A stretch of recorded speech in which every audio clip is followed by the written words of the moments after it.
At radio, Lee Honish, Andrew Labouche, Miguel Antonio Barragan is MIA. Yes, it's his turn to be missing. We apologize. On Sunday was Mother's Day. We accepted that. On Monday, I fell asleep. And on Tuesday, Andrew fell asleep. So we're killing it for the week. So Andrew and I decided, I believe that Miguel said I think he said he was traveling. So we do apologize. We do want to get you guys caught up so that when we catch back up on Sunday, everything's brought up to speed. And we will definitely get Miguel's feedback about the fight on Sunday. I'm sure he has a lot to say about it, but we'll cover it. Let's jump right in and rewind the clock, shall we? Here's something that's interesting to me in the news, Andrew. They talked about the Stevenson-Valdez numbers peaking at 1.4 on ESPN. They average 1.3. Why is it ESPN can do it and PBC can't do it? Or is one party lying and the other party is... it feels like lies across the board. Huh. No, I just think ESPN has a bigger platform. It's a lot more sports attached to that, where PBC comes behind movies sometimes on Fox or whatever. The same crowd might not be wanting to watch a sporting show that is watching the movie or a TV show. So ESPN has that going for them. Sometimes they're coming in right after basketball games, baseball games, and the TV just stays on the sports channel. So better audience for ESPN. They win. Yeah. And as we rewind the clock back to Top Rank coming off of HBO over to ESPN, it looks awfully brilliant at this moment.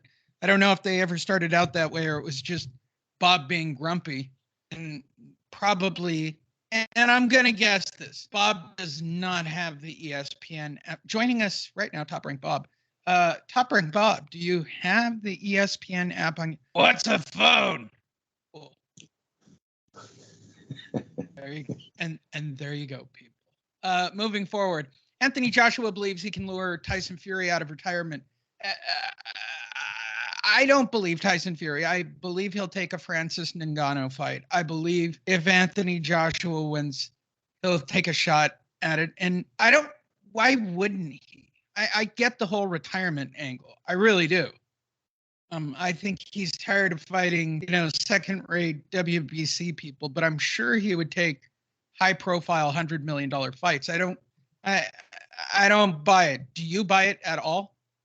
No, I believe as long as the number is right, Tyson Fury will come back and face anyone. Then the numbers just have to be right. And, only so many times he can make 30 million, 35 million fighting Dillian Whites of the world. So I think he's just letting the division warm up again, Lee. And as soon as someone gets hot, he'll come out and fight him. Absolutely. Shakur Stevenson is now calling out Vasily Lomachenko. Shocker. Joining us on the show is Top Rank Bob. Top Rank Bob, it sounds like you have two of your guys that probably shouldn't be fighting each other again. And this never works out exceptionally too well for you. Wanting to fight, I feel like here's what I got to say, Bob. Are you getting rid of Vasily? Because I think Shakur might be too much.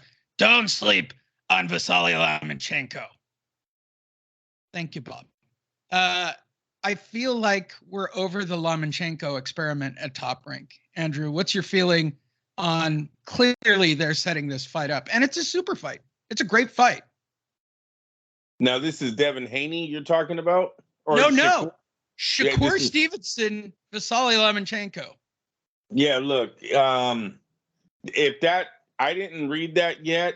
If that is the case, yes, it does look like they're moving past Lomachenko because Stevenson just looks like the up-and-comer right now. With Lomachenko pulling out of the Kambosos fight, he is in his, mid-30s now. Maybe Top Rank just sees a brighter future with Shakur Stevenson, and he seems ready for a Lomachenko fight. Yes, sir. There you go. I'll take this opportunity to tell you to go to boxingtonight.io. Visit us on Facebook.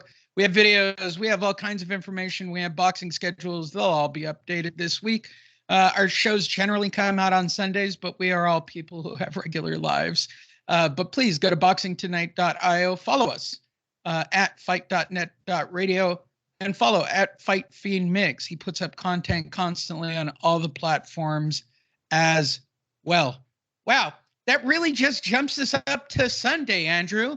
I mean, there's really no other major news except the biggest piece of news that we haven't, like, I've gone through it, but, you know, I don't want to talk about Kell Brooks. I don't want to. So let me say from the top, second straight fight, I got completely wrong. I mean, completely wrong. I thought it was a non-topic. I was so wrong. And it was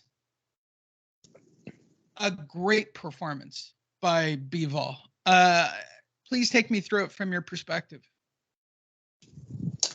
You know, yeah, I would say a great performance by Bivol. Great performance by Bivol. I think a little bit of overstepping his boundaries by Canelo. I don't think Canelo belongs at 175. Look, Lee, I think we all need to agree Canelo's been fighting out of his weight class now probably for 2 divisions. I think ever since he entered 168, he's been staring up at all of his opponents. I don't know if there's one guy that they've matched Canelo with in the last 2 divisions that have actually looked at him eye to eye. That's a problem going into the future with Saul. He looked small. He looked overweight. You know, and a guy's defense is really his head movement, his upper body movement. It's really not good to be 175 plus pounds the night of the fight. He's also 31. You know, he's been fighting professionally since I believe the age of 15. Has that taken a toll? You know, he was playing golf. There's a lot of things that we've seen Canelo do, but we've always looked past it, Lee, because he's the face of boxing. You think sometimes these guys are so dedicated they can't fall off. But you know what? Saul Alvarez has been playing golf tournaments. He runs around, jumps off of jets in pajamas, silk pajamas. It seems like all the time now. Maybe the lifestyle has caught up. Maybe all the $35 million paydays have caught up to him, because that night he looked very robotic. The uppercut, when did that become his signature? The signature punch. When did the uppercut become? He was never known. He was never known for an uppercut. He was known for getting in there and throwing power combinations for 12 rounds. Like, you didn't want to get mixed it up with this guy. He knew how to counter with power shots. He knew how to you know, break you down. Not just this one uppercut. Yeah, I completely agree with you. I understand the spin on the story that they were putting up. When you scored the fight, how did you score the fight? I had it about 115, 113, somewhere in that range. I'm kind of okay with the scores. I'm not going to argue with the score. I never had Canelo winning that fight. Just watching it, look, I know there's people that are upset that Bivol didn't back up Canelo a lot, but it just seemed not to matter because I really never seen Canelo hit Bivol. So while Bivol was backing up, he was still landing punches 4 at a time, it seemed like, during his flurries. And when Canelo would try to counter back, he was hitting nothing but arms. Don't understand why they didn't switch up the game plan. Once again, I think Reynoso gets a big fat ass F for his adjusting during a fight. I mean, when things are going. I don't want to interrupt you, but haven't we had this discussion about Reynoso and sticking to his game plans and not adjusting? This seems to be like a tired conversation on the topic. That's because Valdez got worked over by Stevenson 2 weeks ago. And then in the very next week, Canelo gets worked over by Bivol. I mean, these are 12 rounds of technically getting broken down, and your trainer has nothing to offer you. Lee, if you can't hit the head, you got to go to the body. If you can't hit the head, you got to get on the inside and you got to break them down. I mean, I know everyone now keeps going to the Rocky movie and Stallone and looks like Canelo and Bivol looks like the Drago. Where was it? Seriously, in the ring, it started looking that way. Where was Reynoso to tell Canelo, you have to break his arm? You got to get his arms down. You got to go to the body. Completely agree with you. Looked like Canelo kept thinking, Lee, if I hit him on his shoulders, or remember what he did to Callum Smith when they said he beat his arms so much that they made him fall? Yeah. I don't know if that's what he was going for. Okay, so let's talk about the fallout about this. Ryan Garcia kind of looks like a genius at this moment. He got him back. What if this is what Ryan Garcia's thought? I'm not going to fight that way. What if it's Reynoso's commitment? What if it's Canelo's commitment? What if it's, I'm just saying this, even though I don't really believe what I'm saying for longtime listeners. What if Ryan Garcia is just a genius and went, oh, this place is messed up. I'm out. These guys are a car crash. He's riding horses and driving, Bugattis and Reynoso. Pajamas. Yeah. Listen, you guys, if you remember, Canelo used to have this clothing line, and he still might, but he used to have a clothing line that said, no boxing, no life. Well, this last tournament he did, his clothing line now has a line that says, no golf, no life. Things have changed, Lee. Just don't know if it's there anymore. Look, Pacquiao went through it when he wanted to be the fucking movie star over there in Philippines. De La Hoya went through it when he wanted to be a Grammy singer? Didn't he win a Grammy for one of his CDs? Yeah. You got Canelo out here chasing, horses and golf tournaments, the PGA celebrity tournament or whatever on a month or so before he's supposed to fight.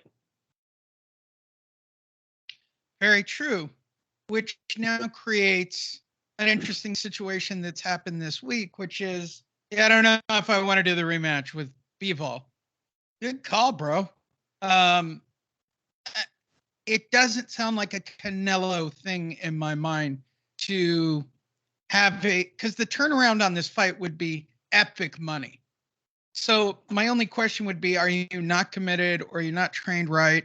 And this creates another chain of events where now Eubanks is trying to pivot to go get Gennady. And now Gennadi's pivoting and looking at other people. This one event in boxing has created this incredible sort of cataclysmic series of events because Canelo was the quote unquote Oscar de la Hoya for boxing right now. That's your biggest name. Don't want to break it to you. If Fury's really out of it, that was the biggest marketable star. If you're Eddie Hearn, you're shitting in your pants at this moment. Oh, don't even get me started on Eddie Hearn again, who once again shot DAZN in the foot. This guy's been nothing but bad news for DAZN on all of his matchmaking, all of his signings. Gave Joshua way too much money. Gave Triple G way too much money. Has losses for everyone else. I mean, Eddie Hearn's been a real disaster for DAZN. And it's funny. Just a couple of years ago, we were saying he's the promoter of the year who's got this all dialed in correctly, and turns around within a couple. He got greedy. Yeah, he had the heavyweight. He had the two faces of boxing, man, but he didn't know how to manage them. He didn't know that you don't take a replacement guy from the what was Andy Ruiz, top 15 or so. And you don't do that. Most of the time, replacements, Lee, you don't even hear their names. It's a replacement guy. It's not an undefeated contender. Yep. It's Los just Angeles up there in New York. yep. Canelo Álvarez loses the Bivol. He's got him thinking he can go to head. This week, Eddie Hearn, I think he wants to fight Usyk at 200 pounds. That was Eddie Hearn this week. Yeah. Does he ever watch the training? Does he ever look at Canelo? Has he ever stepped in Canelo's gym to see how he's doing? Does he have anybody doing that? Because I'm telling you right now, Canelo's been staring up and he looks heavy. I don't know what he was thinking about 200 pounds. How is he going to 200 pounds if this is what he looked like on his second fight at light heavyweight? I completely agree. I'm looking at the series of events that have occurred since Saturday. I mean, it is literally wrecked so many things. And you don't know this because you're not a big YouTube guy. Eddie Hearn spent last week being a rock star. Like, he was doing like popular YouTube channels talking about his favorite snacks. He was doing like the stuff that I did with him. And I'm not saying that I'm the guy who kind of set that all up, but he did a lot of casual press the week of the fight, like really casual press, which really isn't done like in boxing at all. And it tells me everybody's eye is off the prize, and you got a real problem. You got a real problem with your cash cow, right?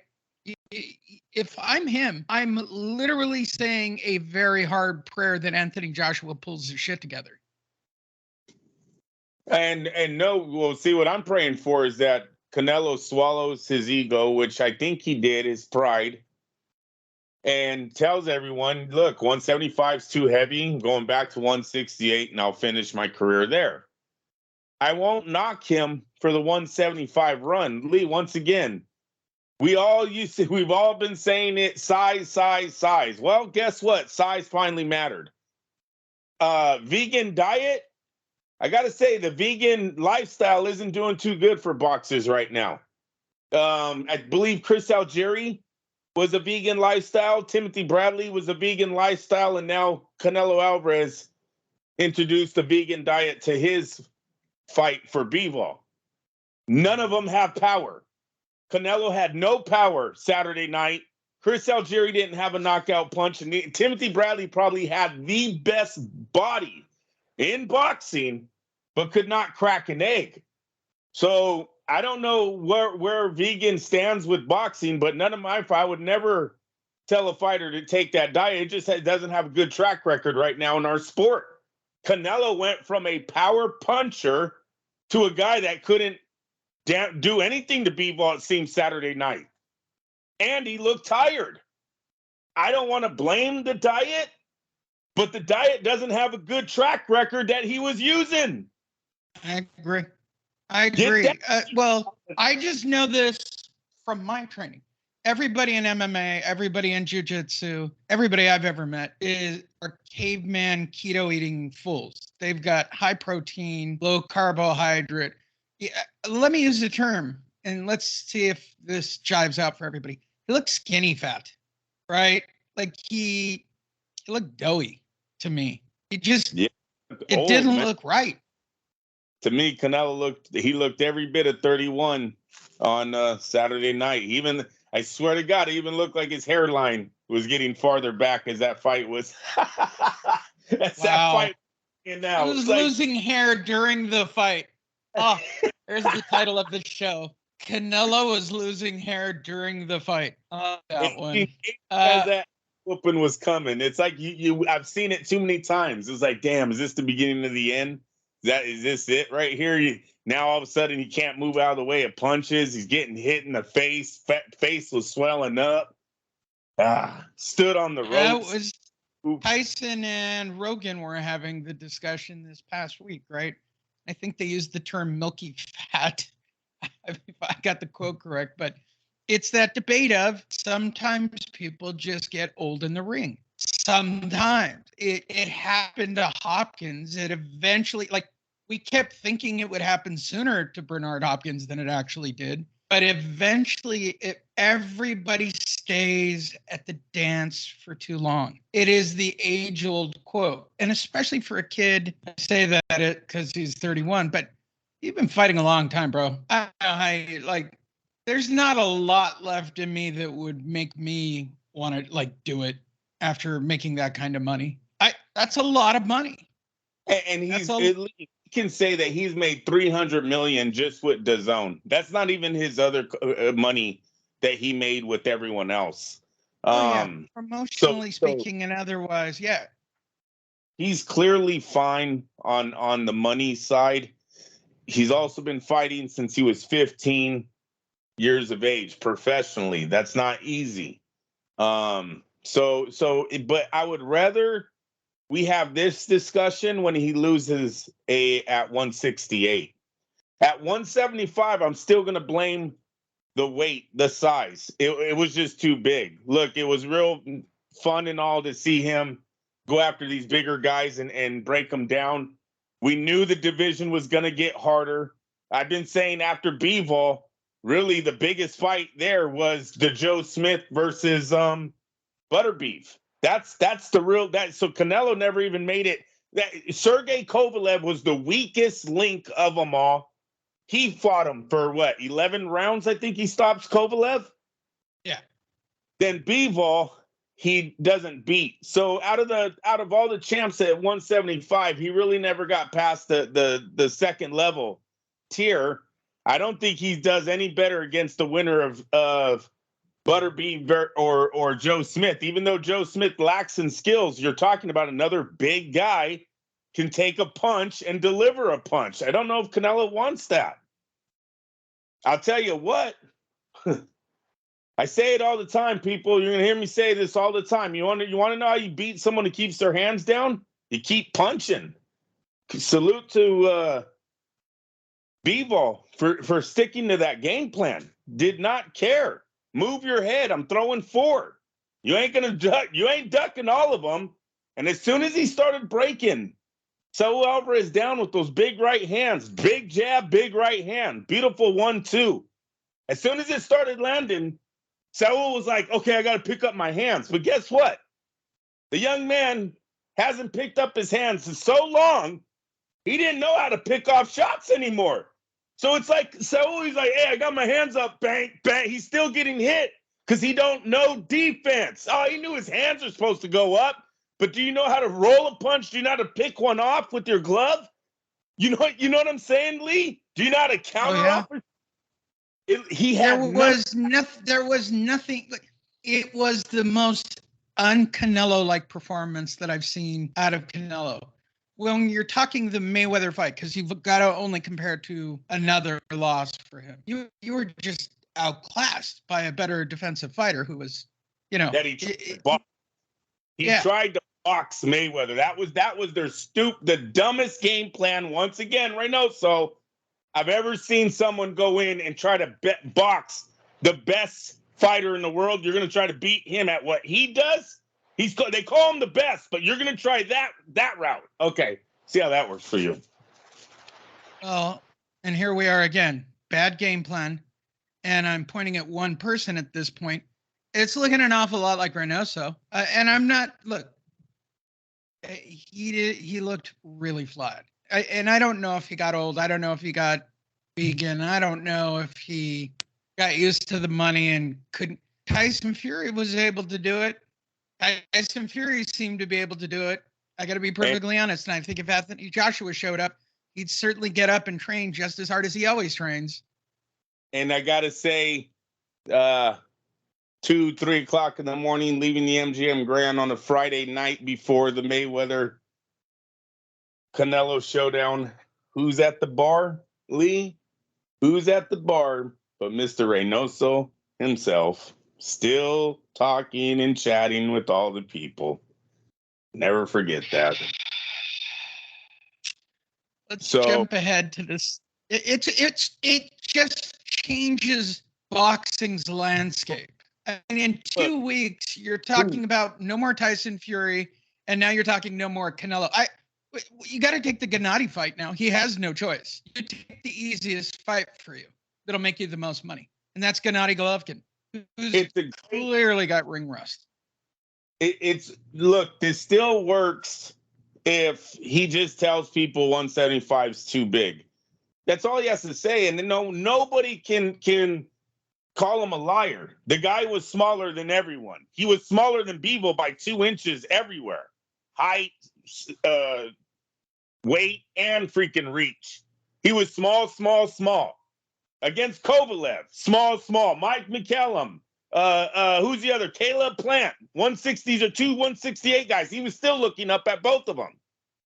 So it's not an excuse to go, I tried it.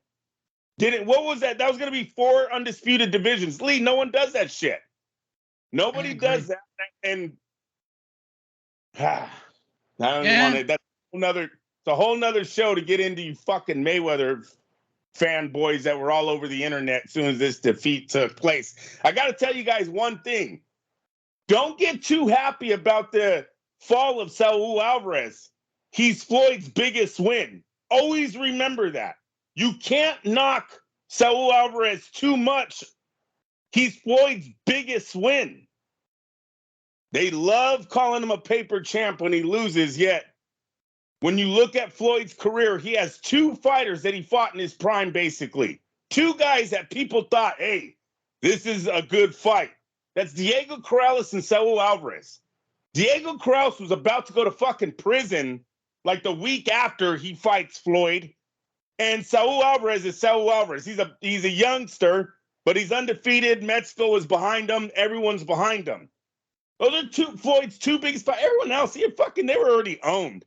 Mosley was already owned by someone. De La Hoya, Cotto, Zab Judah. These guys weren't undefeated. Luis Castillo had 4 knockouts before he fights Floyd. 4 knockout losses, Lee. He had been knocked out 4 fucking times. Look, Floyd don't own Castillo. Arturo Gatti? Carlos Baldemir? Are you guys fucking serious? Watch what you say about Saul. He's Floyd's biggest win. Saul Alvarez has fought champs. He's went 4 divisions. Okay, he's went undisputed.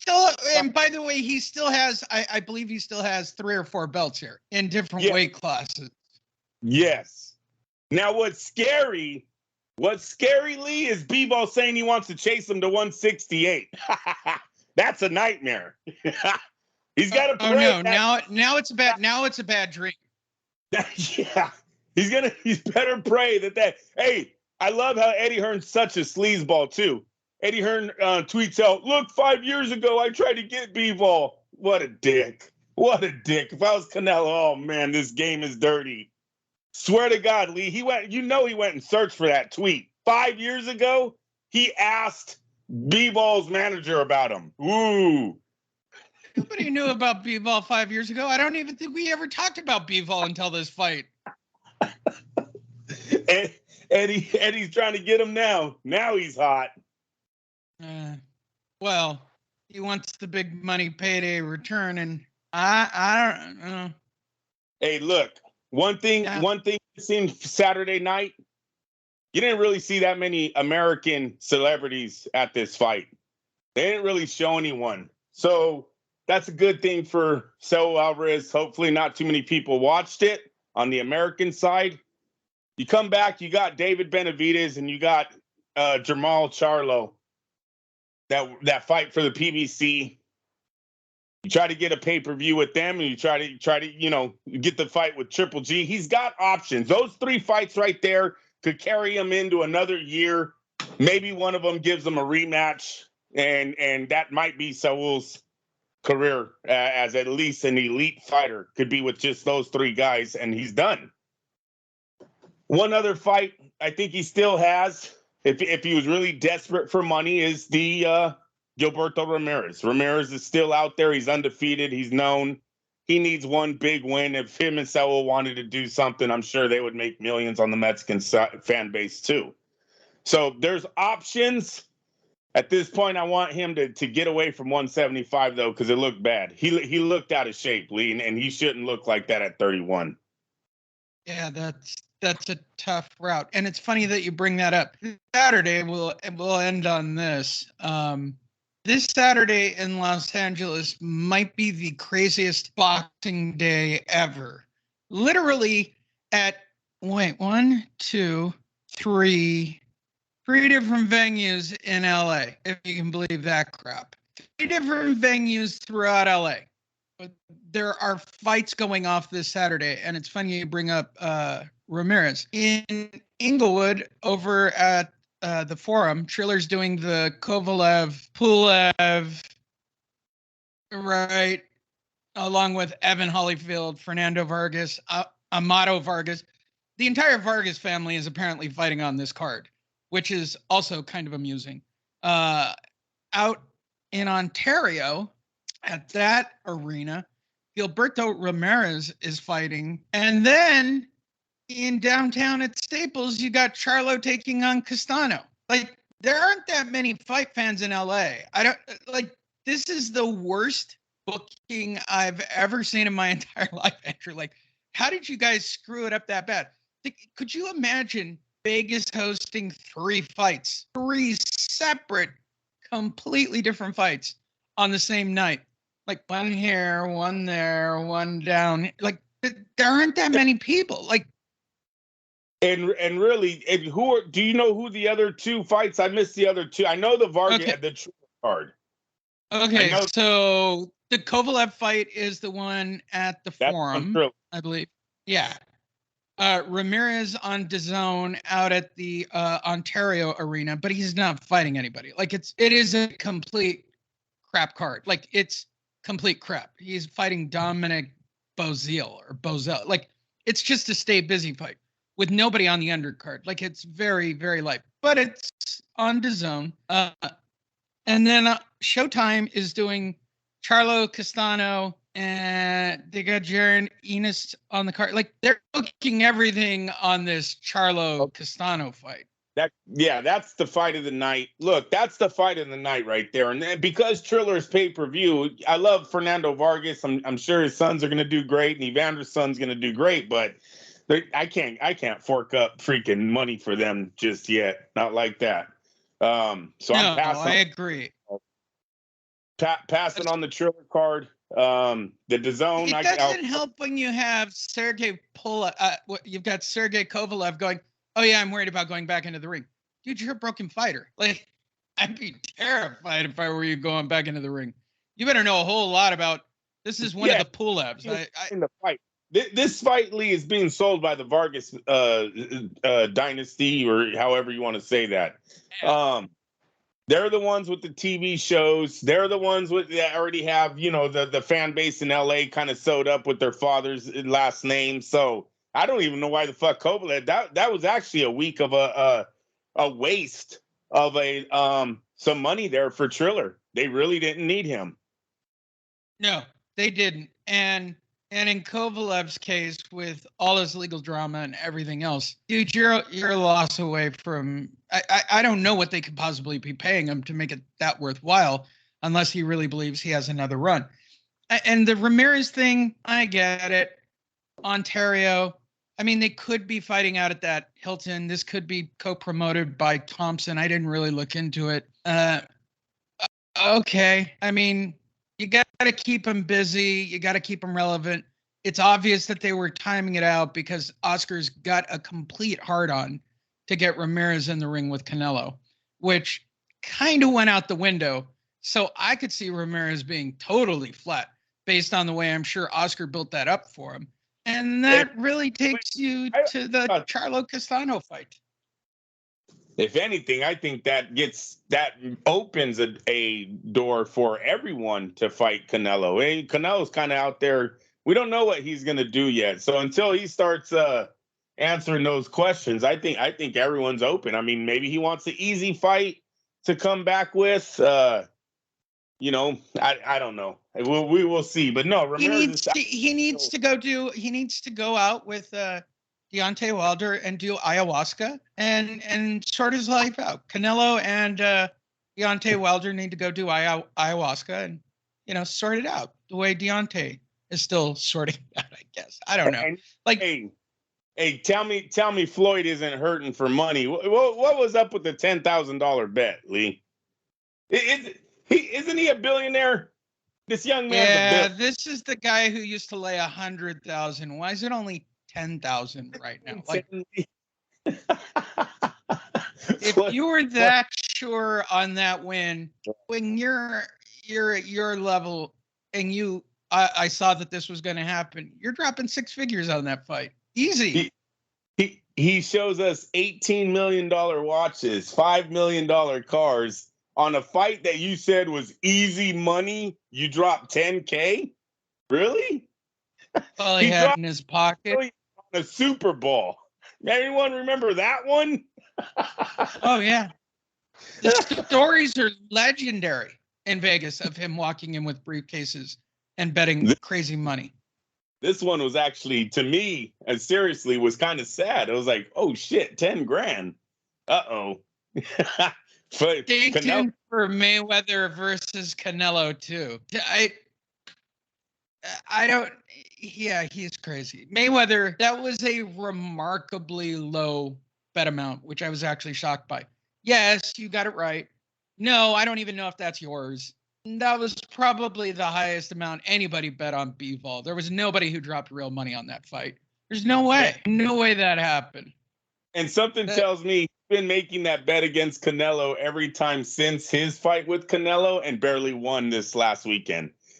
I'm just saying, like 10 grand, it was like he does it just so he could put it on social media afterwards that he bet against them. When 10 grand, I know he bets more than that. Everyone that's around Floyd is like, yeah, he's been losing on Canelo for a few years now, so we kind of lowered the bets to 10 grand. Good advisement. They finally got smart, at least on that level, I guess. Go to boxingtonight.io. We'll have the whole team back this Sunday. We'll catch you up on a very busy Saturday night of boxing. We will also hear the feedback from Miguel, who is still somewhat MIA. I think he's traveling. I want to believe that. Or today he's sleeping. Who knows? We've all taken turns this week falling asleep at 5 o'clock. So I'm staying optimistic for the group.